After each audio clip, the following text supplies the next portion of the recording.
আসসালামু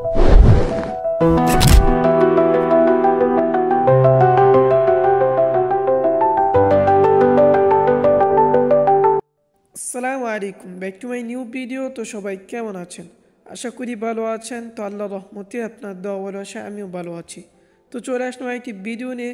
তো আজকের ভিডিওটা হয়েছে আমরা সকলে চলে আসলাম মধু টিলায়। তো মধু টিলায় আপনাদেরকে পাহাড়িদের ঘর বাড়ি দেখানোর চেষ্টা করব। তো ভিডিওটি না টেনে সম্পূর্ণ ভিডিওটি দেখেন, আশা করি ভালো লাগবে। তো আমার সাথে আছে ইউসুফ, সোহরাব, আরও আছে সাইদ, তো আরও আছে বড় ভাই, আরও আছে আলফাজ। তো সবাই ভিডিওটি না টেনে সম্পূর্ণ দেখুন, আশা করি ভালো লাগবে। তো চলেন ভিডিওটি শুরু করা যাক। তো আরও সাথে আছে আমানুল্লাহ, তো তাকে আপনারা অনেকেই চেনেন হয়তো। তো ভিডিওটি চলেন শুরু করা যাক। ভিডিওটি শুরু করার আগে আরেকটি কথা বলে নিই, যারা আমাদের পেজে নতুন অবশ্যই আমাদের পেজটিকে ফলো করে রাখবেন, আর ইউটিউব চ্যানেলে হলে অবশ্যই আমাদের ইউটিউব চ্যানেলটি সাবস্ক্রাইব করে দিবেন। তো শুরু করা যাক। তো প্রথমে যে দেখতে পাচ্ছেন, তো এটা হয়েছে পাহাড়িদের বাড়িঘর। তো আমি দূর থেকে একটু দেখাচ্ছি আপনাদেরকে। তো চলেন কাছে যাওয়া যায়। তো এখন আমার পিছনে যে বাড়িগুলো দেখতে পাচ্ছেন এই যে সাইডে যে মাটির ঘরগুলো দেখতে পাচ্ছেন, তো এইটাই হয়েছে মূলত পাহাড়িদের ঘর বাড়ি। তো দেখতে পাচ্ছেন সেখানে গরু আছে। তো আমরা যেহেতু হুজুর মানুষ, তাই এই জন্য আমরা বাড়ির ভিতরে তো একটা যাই নাই, বাড়ির সাইড দিয়ে ঘোরাফেরা করেছি। তো চলেন সামনে আরও কিছু দেখানোর চেষ্টা করবো আপনাদেরকে, তো সাথেই থাকুন। তো বাড়িগুলা মোটামুটি মাটির ঘর থাকলেও অনেক সুন্দর ঘর বাড়িগুলো।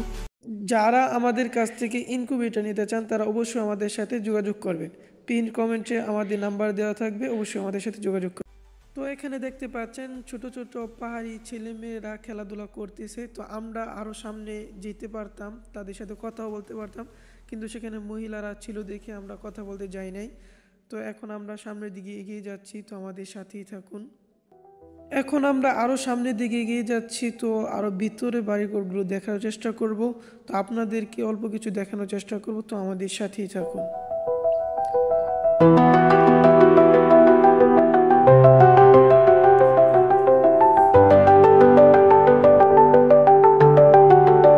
তো এখানে দেখতে পাচ্ছেন আরও ছোট ছোট বাড়িঘর আছে। তো আমরা ভিতরে যাইতেছি না, কারণ অনেক মহিলারা আছে।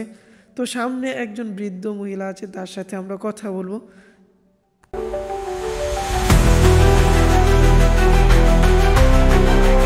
দাদি ভালো আছেন?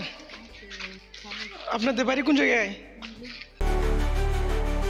আপনাদের পার্কের ভিতরে পড়ছে নাকি এরিয়া?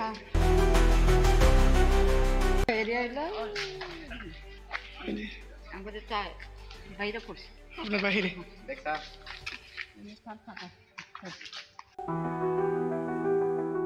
তো এগুলো সব কি আপনাদের যারা আছে আপনারাই?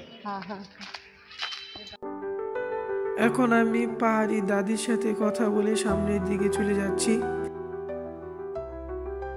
তো ভবিষ্যতে আমার যেহেতু মধু ব্যবসা করার একটা শখ আছে, তো এই জন্য দাদিকে আমি জিজ্ঞেস করলাম যে সেই পাহাড়ি যে মধুগুলো আছে, আমরা জঙ্গলে দেখে আসছি পাহাড়ের মধ্যে মধু চাষ করতেছে, তো এটা কারা চাষ করে এটা জিজ্ঞেস করলাম দাদির কাছে।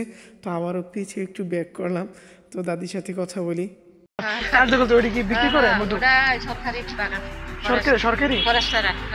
আমরা পাহাড়ে দেখে আসছি যে মধুগুলা চাষ করতেছে, তো এইগুলো কারা চাষ করে দাদিকে আমি জিজ্ঞেস করলাম। তো আমি এটাও জিজ্ঞেস করলাম যে এখানে মধুর দাম কিরকম। তো দাদি আমাকে উত্তর দিল 400-500 কেজি। তো দাদি আমাকে বললো যে মধু এখানে 400-500 টাকা কেজি। আজকের ভিডিওটা এই পর্যন্তই। তো চাইলে আপনাদেরকে আরও অনেক কিছু দেখাতে পারতাম, কারণ সেখানে বাড়ির ভিতরে অনেক মহিলাগণ ছিল, এই জন্য আমরা ভিতরে প্রবেশ করি নাই। তো ধন্যবাদ, দেখা হওয়ার পরে কোনো ভিডিওতে। আসসালামু আলাইকুম। তো ভিডিওটি শেষ পর্যন্ত দেখার জন্য অসংখ্য ধন্যবাদ আপনাদেরকে।